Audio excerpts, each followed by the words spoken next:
Baik,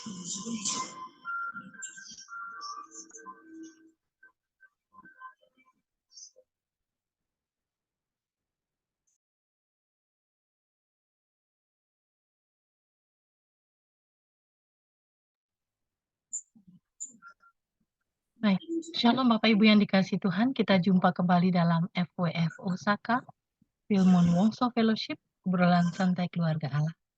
Malam hari ini hamba Tuhan yang akan menyampaikan kebenaran firman adalah Ibu Pendeta Rita Baule, STHM SPD. Beliau akan membawakan tema terlalu mudah yang diambil dari firman Tuhan dari Roma 4 ayat 1 sampai 8. Sebelum kita mendengarkan firman Tuhan, saya mohon kesetiaan Ibu Sri Kartini untuk memimpin kita di dalam doa. Saya silahkan Ibu. Mari kita berdoa. Ya Tuhan Allah Bapa kami, terima kasih Tuhan untuk kesempatan malam ini kami boleh berkumpul bersama-sama dengan teman-teman yang ada di PWF ini. Dan kami mengucap syukur Tuhan atas persatuan kami, sehingga kami boleh mendengar firman-Mu. Terima kasih Tuhan, biarlah Tuhan Engkau yang menyertai kami semuanya sehingga kami boleh dapat mengerti apa kehendak Tuhan bagi kami semuanya. Pujilah nama Tuhan. Ini doa kami yang kami naikkan dalam nama Yesus Kristus.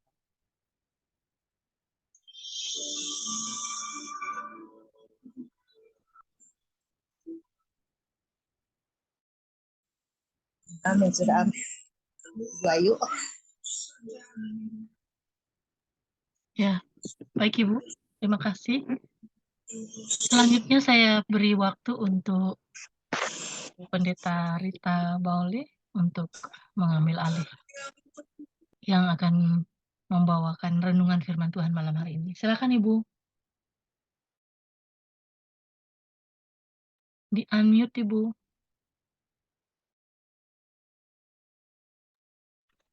Ya, sudah. Ya, terima kasih Bu Ayu buat kesempatan pada malam hari ini. Ya, shalom semuanya. Sekali lagi selamat malam buat kita semua.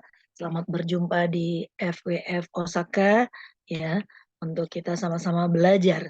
Saya membawakan firman Tuhan tentunya tidak lebih pintar dari Bapak Ibu Saudara, tapi kita sama-sama belajar apa yang Tuhan mau aja kita mengerti dari kebenaran firman Tuhan ya. Saya diberi tema terlalu mudah. Ya, ini dari Roma 4 ayat 1 sampai 8. Mungkin kita baca dulu firman Tuhan Roma 4 ayat 1 sampai 8. Demikian firman Tuhan, Abraham dibenarkan karena iman. Jadi apakah akan kita katakan tentang Abraham, bapak leluhur jasmani kita? Sebab jikalau Abraham dibenarkan karena perbuatannya, maka ia beroleh dasar untuk bermegah, tetapi tidak di hadapan Allah. Sebab apakah dikatakan nas kitab suci? Lalu percayalah Abraham kepada Tuhan, dan Tuhan memperhitungkan hal itu kepadanya sebagai kebenaran. Kalau ada orang yang bekerja, upahnya tidak diperhitungkan sebagai hadiah, tetapi sebagai haknya. Tetapi kalau ada orang yang tidak bekerja, namun percaya kepada Dia yang membenarkan orang durhaka, imannya diperhitungkan menjadi kebenaran. Seperti juga Daud menyebut, berbahagia orang yang dibenarkan Allah bukan berdasarkan perbuatannya. Berbahagia orang yang diampuni pelanggaran-pelanggarannya dan yang ditutupi dosa-dosanya. Berbahagia manusia yang kesalahannya tidak diperhitungkan Tuhan kepadanya. Amin. Amin. Ya, puji Tuhan.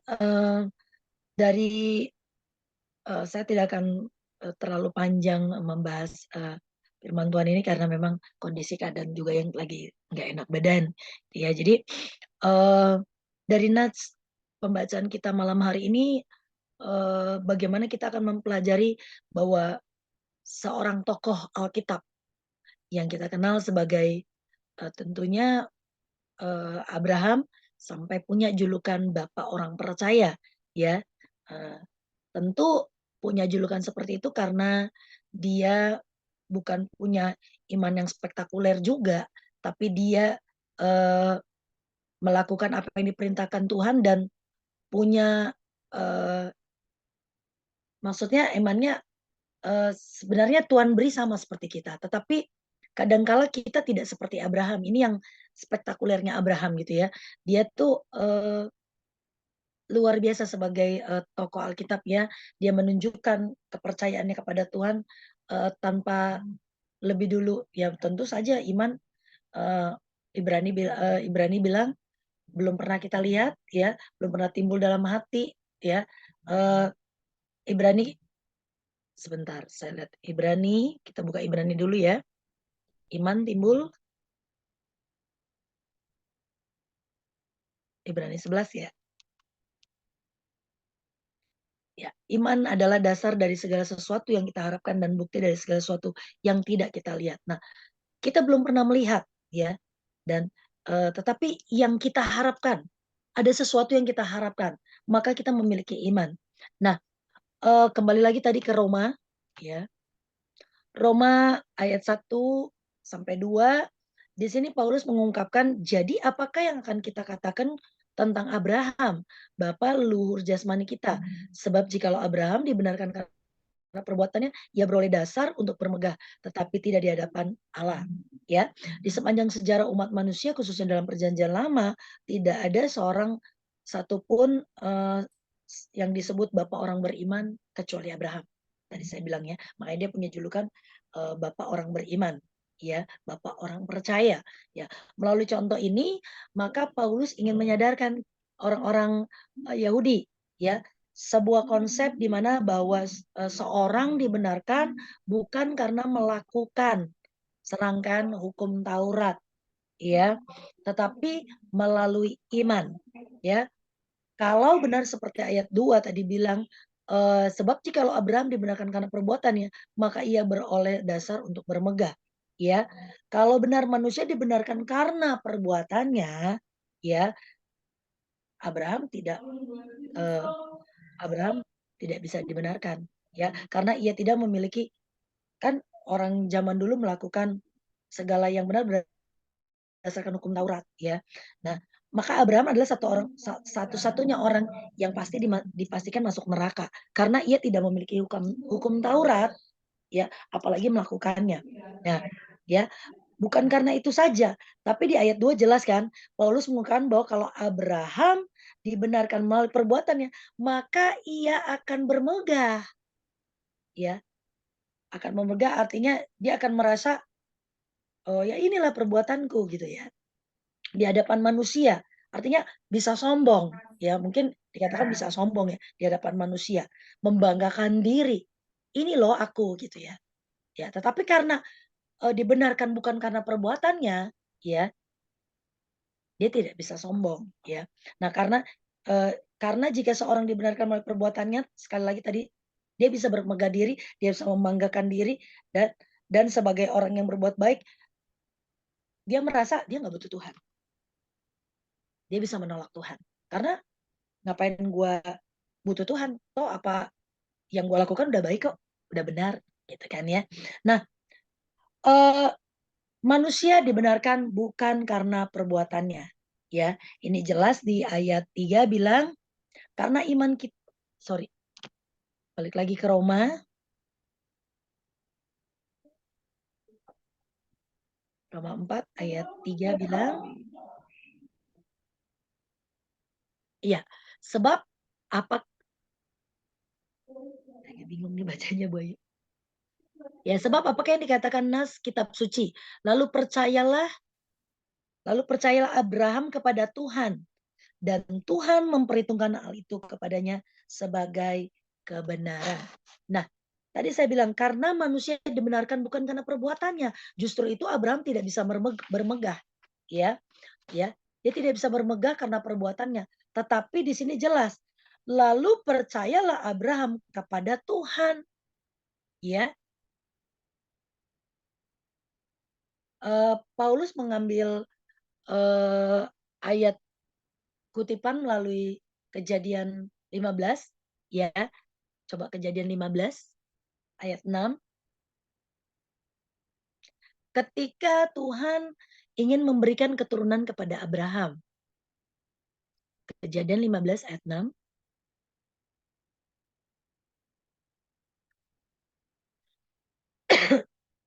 Lalu percaya Abraham kepada Tuhan, maka Tuhan memperhitungkan hal itu kepadanya sebagai kebenaran. Abraham percaya kepada Tuhan dan ia memperhitungkan sebagai kebenaran, ya. Ya. Sama ya. Ini ayatnya bunyinya hampir sama gitu ya.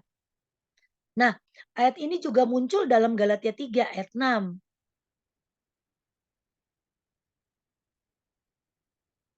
Galatia 3 ayat 6, coba lihat.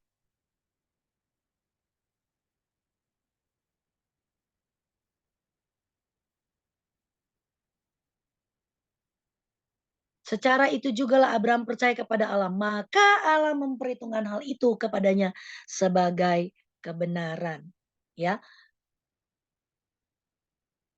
Ya. Tetapi bagaimana dengan Yakobus 2? Coba kita buka Yakobus 2 ayat 21.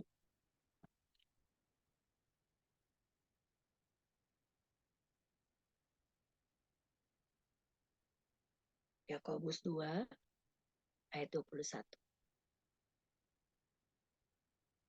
Abraham bapak kita dibenarkan karena perbuatan-perbuatannya. Lah, kok jadi terbalik ya? Tadi katanya Abraham ya apa? Abraham sebentar. Abraham dibenarkan tidak berdasarkan perbuatannya. Tapi di Yakobus 2 ayat 21 menyatakan bahwa tadi ini ayat 21 bahwa Abraham bapak kita dibenarkan oleh perbuatan-perbuatannya. Ya. Jadi terbalik gitu. Jadi bertolak belakang. Nah ya. Nah, kembali kita mengerti bahwa harusnya kita tidak melihat satu ayat. Ini perbandingan saja ya. Yakobus 2 ayat 21 ya. Jangan melihat satu ayat tapi seluruh ayat kita akan menemukan keserasian dan pengertian keseluruhan bahwa di ayat 21 tidak bisa dipisahkan tadi dengan ayat 22 ya. Yakobus 2 ayat 22-nya coba.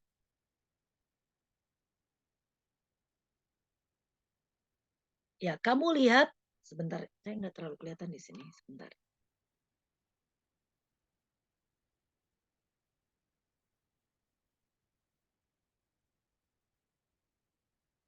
Ya, kamu lihat bahwa iman bekerja sama dengan perbuatan-perbuatan dan oleh perbuatan-perbuatan itu iman menjadi sempurna. Ya, iman tidak sempurna tanpa tindakan. Iman tanpa perbuatan adalah mati. Itu sebabnya ya, waktu kita lihat persamaan perbandingan ini, maka Yakobus 2 ayat 22 menggenapi bahwa iman nggak bisa berjalan sendiri tanpa perbuatan. Ya, itu sebabnya menjadi rangkaian yang serasi dan menyeluruh. Waktu Yakobus 22 ayat 21 sama 22 sampai 23 itu dirangkai secara keseluruhan, ya.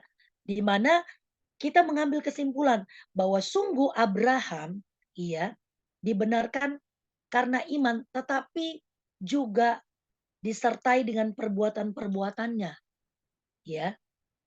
Artinya bukan disertai, perbuatan-perbuatan bekerja sama dengan iman. Sesuai dengan Yakobus 2 ayat 22 tadi ya. Perbuatan-perbuatan dan oleh perbuatan-perbuatan itu ya, iman karena perbuatan-perbuatannya, iman tadi menjadi sempurna. Ya. Nah, kita tahu dalam teologi reform ya, kita belajar bahwa iman itu adalah anugerah dari Allah melalui Roh Kudus. Ya. Dan sehingga waktu kita memiliki iman yang diberikan oleh Allah, ya, artinya iman tidak bisa diartikan bahwa itu kepercayaan kita sebagai manusia sendiri. Tetapi sungguh iman itu adalah anugerah Allah. Ya, kita ya melalui iman kita bergantung kepada Kristus Tuhan. Melalui iman kita dibenarkan dan melalui iman kita jadi orang benar seperti Abraham. Ya, Jadi artinya bukan Abraham yang berjasa terhadap Allah, tetapi Allah mengimputasi kebenaran, artinya memberikan kebenaran dalam diri Abraham sehingga ia beriman dan melakukan yang diperintahkan Allah kepadanya. Karena sebagai umat pilihan Allah, sebagai hamba Allah, Abraham harus melakukan apa yang diperintahkan Allah, tentu tidak berdasarkan perbuatan-perbuatan semata, tetapi harus tadi dibilang bahwa perbuatan-perbuatan yang dilakukan yang berdasarkan yang bekerja sama dengan iman, dengan perbuatan-perbuatan, dan oleh perbuatan-perbuatan itu sehingga iman itu menjadi sempurna, Nah, Bapak Ibu Saudara yang dikasihi Tuhan,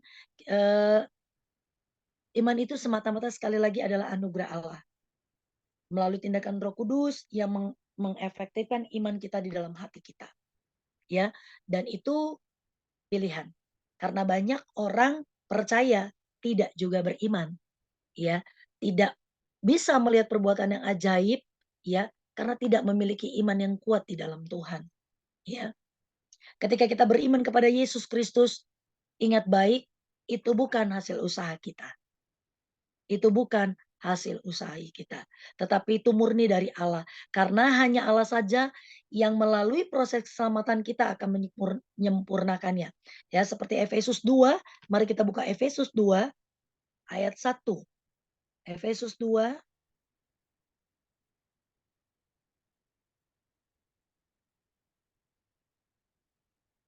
ayat 1 sampai 5, kamu dahulu sudah mati karena pelanggaran-pelanggaran dan dosamu. Kamu hidup dalamnya karena kamu mengikuti jalan dunia ini.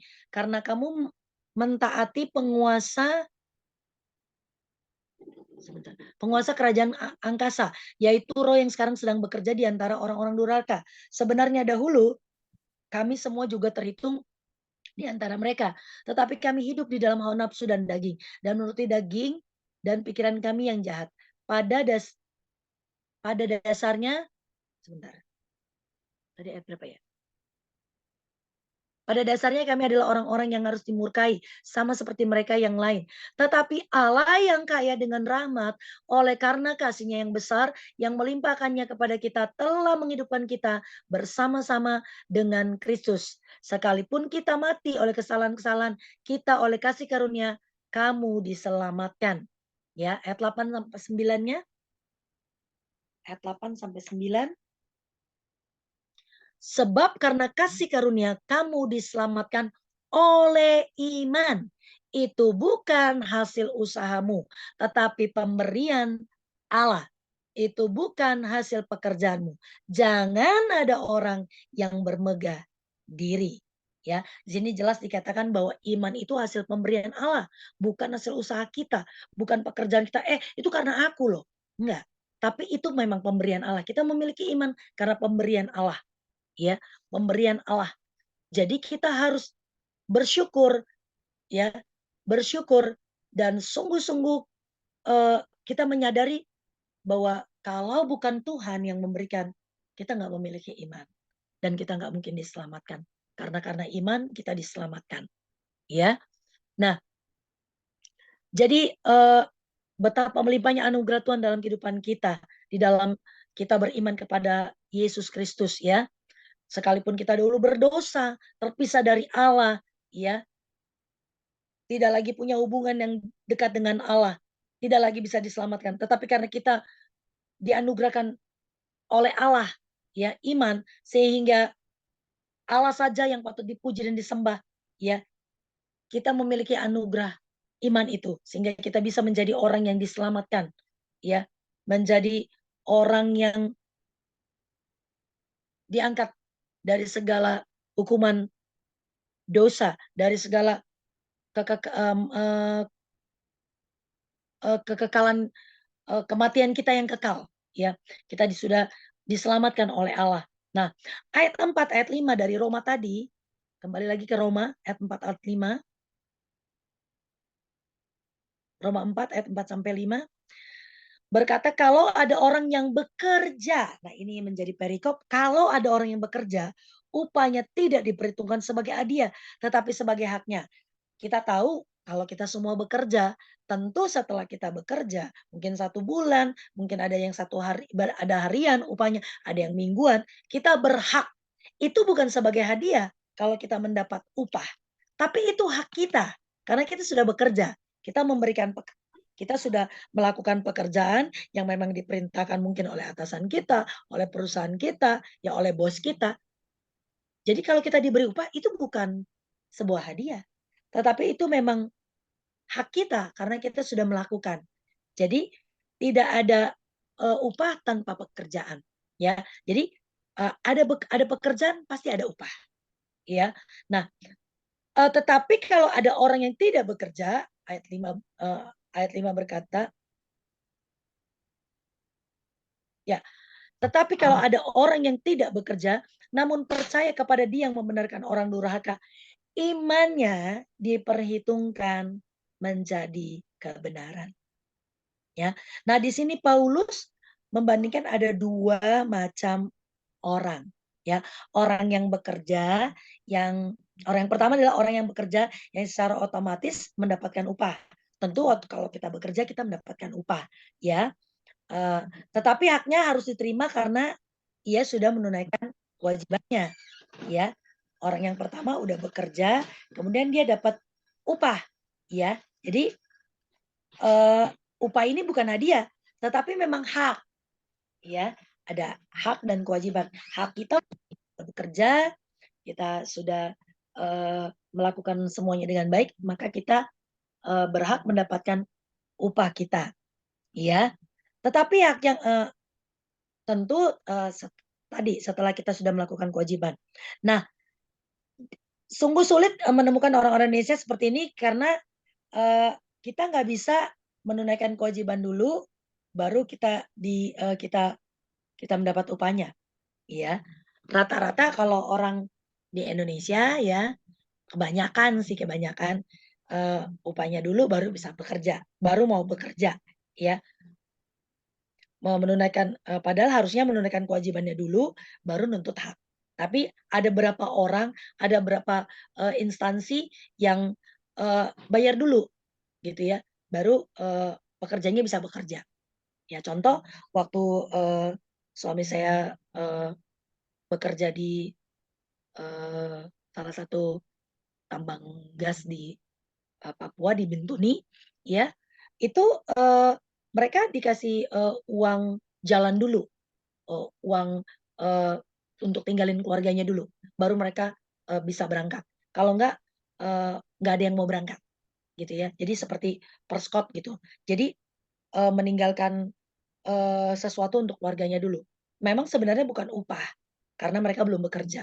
Tapi ada sebuah kebijaksanaan dari perusahaan untuk supaya kalaupun nanti gajiannya terlambat, tapi ini punya uang spare, seperti itu, ya.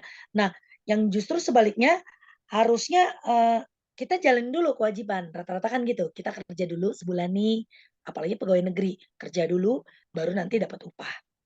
Ya kan? Nah, seperti itu. Nah, kembali lagi orang yang bekerja dan mendapatkan upah itu udah biasa. Tapi ada orang-orang di sini jelas dibilang, ya. Tetapi kalau ada orang yang tidak bekerja, ya, wah enak sekali. Ada orang nggak bekerja, ya. Ada orang nggak bekerja tapi bisa dapatkan upah. Nah, ini yang luar biasa lah, ya. Ini gambaran orang kedua, ya, di mana dia tidak bekerja, ya, namun percaya kepada Dia yang membenarkan orang durhaka. Artinya gini, ini adalah gambaran orang-orang yang beragama yang terus menekankan perbuatan baik sebagai syarat untuk diselamatkan. Tapi bagi Paulus ini adalah sesuatu yang lazim. Upah bagi mereka yang telah bekerja memang adalah hak, tapi bukan hadiah. Tadi saya udah bilang, ya. Nah, model orang kedua yang tadi kita baca di ayat 5 adalah orang yang tidak bekerja sama sekali, tapi punya percaya kepada Yesus, ya, punya iman, ya, punya iman di dalam Yesus bahwa dia sebagai manusia berdosa akan dibenarkan karena iman percayanya itu. Nah, ini diperhitungkan oleh Tuhan menjadi sebuah kebenaran. Nah, Di sini kita melihat bahwa kebenaran itu datangnya dari Allah, ya, ada imputasi, ya, kebenaran dari Allah. Dan kita belajar bahwa konsep kedua yang tadi saya bilang dari iman adalah bahwa iman adalah anugerah, ya, dan bukan hasil usaha kita, ya. Itu jelas tadi dipertegas ya dalam Efesus tadi bahwa iman bukan hasil usaha kita. Ya, karena kita diselamatkan, bukan, tapi karena anugerah dan pemberian Tuhan dalam kehidupan kita. Ya, lalu orang yang tidak bekerja itu mempercayakan dirinya kepada Allah untuk dibenarkan, ya, untuk dibenarkan, ya, dibenarkan dari apa? Dari yang tadinya manusia berdosa, ya, masuk pada menjadi manusia yang dibenarkan oleh Allah, ya. Tapi itu bukan usahanya dia. Tapi itu karena pemberian Allah, karena imannya, ya. Iman yang diperhitungkan oleh Allah. Tadinya nggak layak. Tapi karena dia punya iman, saya percaya Tuhan akan membenarkan saya, ya. Seperti Raja Salomo dalam Amsal, coba kita buka Amsal 3 ayat 5, ya. Artinya di sini bahwa iman tidak berdasarkan perbuatan. Karena memang tidak layak perbuatan kita untuk dibenarkan. Tapi karena iman yang menyelamatkan kita, maka iman bergantung kepada seluruhnya, bergantung total kepada Allah. Ya, seperti Amsal, kita buka Amsal. Seperti yang tertera di dalam Amsal.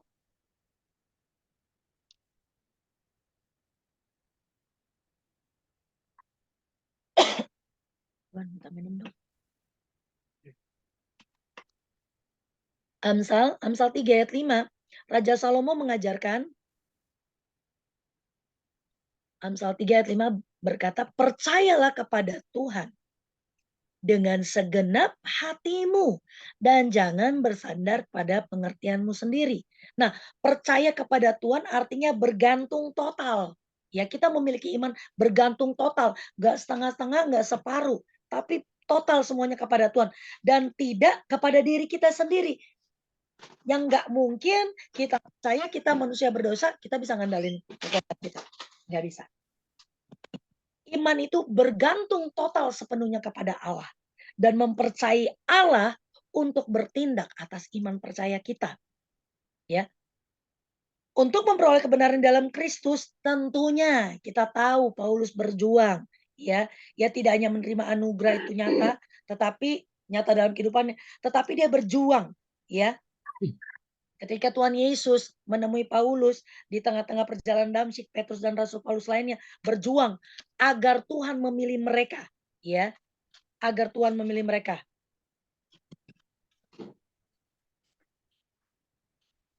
Mereka dipilih, ya, mereka dipilih berdasarkan hati nurani mereka. Itu sebabnya saya percaya ini membuat iman percaya kita teguh bahwa ingat, iman yang kita miliki adalah anugerah yang pertama. Ya, itu bukan hasil usaha kita. Itu anugerah dari Tuhan. Dan iman harus disertai dengan perbuatan-perbuatan. Ya, Abraham tidak hanya cuma beriman, tapi dia melakukan perbuatan-perbuatan yang bekerja sama sehingga iman itu menjadi sempurna di dalam Tuhan. Ya. Ingat baik bahwa agama yang sejati adalah agama yang bukan saja berfokus karena karya dan anugerah Tuhan, ya. Tapi agama atau yang berfokus kepada Kristusnya. Ya, karena iman pemberian Kristus Tuhan, pemberian Tuhan kepada kita. Oleh sebab itu pembenaran tadi yang saya bilang ada dua ciri dari ayat 5 ini. Ada dua tipikal orang. Ya, tadi yang pertama, orang yang memang bekerja, ya dia berhak mendapatkan upahnya. Tetapi yang kedua, ya, orang yang tidak bekerja, ya, tetapi dia dapat anugerah, dapat pemberian, dapat dibenarkan, ya. Mungkin kerjaannya nggak sempurna, tapi dia disempurnakan, ya.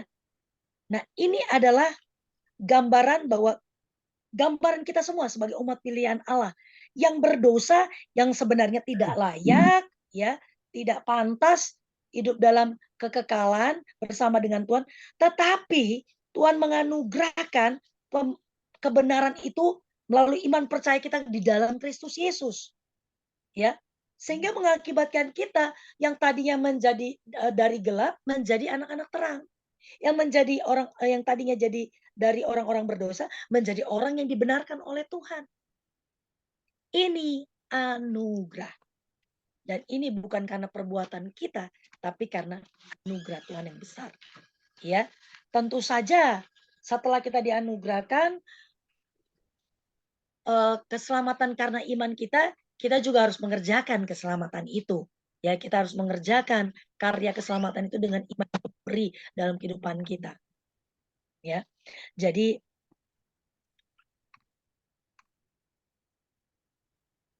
sebentar. Kita kembali kepada Roma 4 tadi. Roma 4. Seperti juga Daud menyebut berbahagia orang yang dibenarkan Allah, bukan berdasarkan perbuatannya. Ya, berbahagialah orang yang mempunyai pelanggaran-pelanggarannya, yang ditutupi dosa-dosanya. Berbahagialah manusia yang kesalahannya tidak diperhitungkan Tuhan kepadanya. Wow. Rasanya kok terlalu mudah, tapi sebenarnya tidak mudah. Karena kita juga harus mengerjakan perbuatan-perbuatan ya yang bekerja sama ya dengan iman, sehingga iman itu menjadi sempurna di dalam Tuhan. Ya, bahwa kita diselamatkan dan dibenarkan bukan karena perbuatan kita, tapi sungguh karena iman percaya yang Tuhan anugerahkan kepada kita dalam Kristus Yesus. Yang tadinya kita menjadi dari orang berdosa menjadi orang yang diselamatkan, punya pengharapan yang pasti, ya, punya iman yang hidup serta pengharapan yang sejati di dalam Kristus Yesus. Ya, di dalam Dia selalu ada pengharapan melalui iman percaya kita. Bahwa pasti sekalipun kita orang berdosa, kita akan dibenarkan oleh Tuhan. Iman tanpa perbuatan adalah mati. Jadi lakukan imanmu dengan perbuatan-perbuatan yang membuat imanmu sempurna di dalam Tuhan. Kerjakan karya keselamatan Tuhan dalam kehidupanmu. Ya, karena kita sudah dibenarkan oleh Tuhan. Oleh karena iman percaya kita di dalam Tuhan. Dan karena perbuatan-perbuatan kita yang terus memuliakan nama Tuhan. Puji Tuhan, itu saja penjelasan saya, tidak terlalu panjang lebar. Karena juga saya rasa agak demam, gak enak. Jadi itu saja Bapak Ibu, Saudara sekalian. Yang paling penting adalah kita orang yang tidak layak. Kita orang yang tadinya berdosa. Tetapi karena iman percaya kita dibenarkan. Bahkan kita tidak diperhitungkan segala dosa dan pelanggaran kita oleh Tuhan. Sebab itu bersyukur dan terus kerjakan karya keselamatan Allah dalam hidupmu. Melalui iman percayamu, biar apa yang Tuhan kerjakan dalam hidupmu sempurna dijumpai Tuhan. Amin. Amin. Amin. Amin. Saya mohon kesediaan Ibu Rita untuk berdoa mengakhiri pemberitaan firman. Setelah itu kita akan diskusi. Ya, baik, mari kita berdoa. Terima kasih Tuhan Yesus, kami bersyukur kepada Tuhan. Engkau baik, Engkau luar biasa Tuhan. Betapa kami bersyukur kami menjadi orang yang dibenarkan oleh Tuhan karena iman percaya kami, yang bukan karena hasil usaha kami Tuhan. Tapi itu semata karena pemberian Tuhan. Ajar kami menghargai pemberian-Mu Tuhan dalam kehidupan kami, yaitu iman percaya kami. Dan ajar kami melakukan perbuatan-perbuatan yang menjadikan iman kami sempurna di dalam Tuhan. Dan Tuhan jumpai kami berkenan dan menyukakan hati Tuhan. Terima kasih Tuhan karena kami orang berdosa sudah dibenarkan. Bahkan Engkau berkata dalam firman Tuhan, pelanggaran-pelanggaran kami Tuhan, Engkau hapus, Engkau ganti dengan orang-orang yang dibenarkan. Kami menjadi orang-orang yang sudah dibenarkan oleh Tuhan. Terima kasih Tuhan. Kami bersyukur Tuhan. Rasanya terlalu mudah Tuhan kami mencapai keselamatan. Tapi kami percaya Tuhan, meskipun Tuhan mungkin dilihat orang terlalu mudah, tetapi kami percaya dengan perjuangan kami di dalam Tuhan, Kami mengerjakannya dengan iman percaya kami dalam Tuhan. Dan kami percaya Tuhan, biar iman kami Tuhan jumpai, berkenan dan menyukakan hati Tuhan. Tuhan tolong setiap kami memiliki iman yang besar untuk terus berkarya dan berkarya di dalam Tuhan. Karena kami orang-orang yang sudah dibenarkan di dalam Tuhan. Kami percaya Tuhan, biar hidup kami sungguh-sungguh menyukakan hati Tuhan. Hamba-Mu terbatas Tuhan. Mungkin dari segala pengetahuan dan hikmat hamba-Mu terbatas. Tetapi biarlah Tuhan, malam hari ini setiap kami Tuhan memiliki iman yang teguh dan percaya kepada Tuhan. Dan percaya bahwa kami adalah orang-orang yang sudah dibenarkan. Dan kami hidup harus dalam kebenaran firman Tuhan. Sehingga hidup kami jadi berkat bagi banyak orang. Terima kasih Tuhan. Kalau kami sebentar akan diskusi Tuhan. Yang lain akan berdiskusi Tuhan tolong. Sehingga semuanya boleh berjalan dengan baik. Dan nama Tuhan dipermuliakan. Terpujilah akan nama Tuhan. Demi dan di dalam nama anak-Mu Tuhan Yesus Kristus. Kami sudah berdoa dan bersyukur. Haleluya. Amin. Terima kasih Bu Ayu. Amin, amin. Terima kasih. Terima kasih Tuhan Yesus memberkati. Amin, Mak Hong. Terima kasih.